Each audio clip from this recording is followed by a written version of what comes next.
All right, I'm going to move on to number 5. Last problem for the classwork. So we've got 5x squared minus 2x equal to 3x. We have to put it in standard form. If we're going to go to the opposite side of the equal sign, we have to do the opposite operation. We're going to subtract 3x from both sides. We cannot combine like terms, so we end up with 5x squared minus 3x minus 2 equal to 0. So we end up with a equal to 5, b is equal to negative 3, c is equal to negative 2.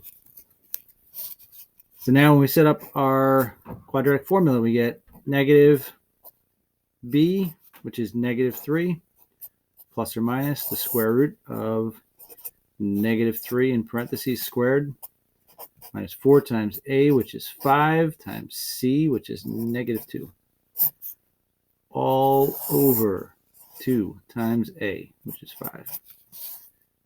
So we end up with negative 1 times negative 3 gives me a positive 3, plus or minus negative 3 squared, it's 9, times negative 4 times 5, that's 20. 20 times 2 gives me 40. So I'm going to get a positive 40, right? Because I have negative times a negative gives me positive 40. When I go 4 times 5, 20, times 2, 40. All over 10.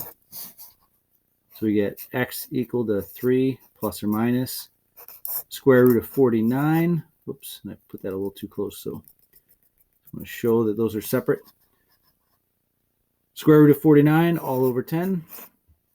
And when we do this out, we get x is equal to 3 plus or minus square root of 49 is 7 all over 10. Okay. At this point, you could leave it, and that would be your solution.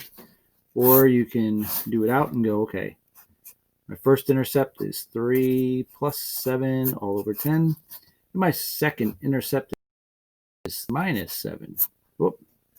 With equal sign all over 10. 3 plus 7 gives me 10. So x equals 10 over 10. X equals 1. So my parabola goes through the x-axis at 1, 0.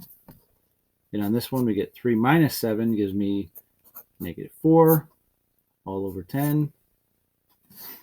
This ends up being, if I simplify it, negative 4 over 10 is negative 2 over 5, which is equal to negative 0.4. So those are my two x-intercepts. 1, 0, negative 0.4, 0 is where the parabola goes through both of those points on the x-axis. All right, I'm going to do actually number 5, that's the last problem. You guys are going to now do your student work.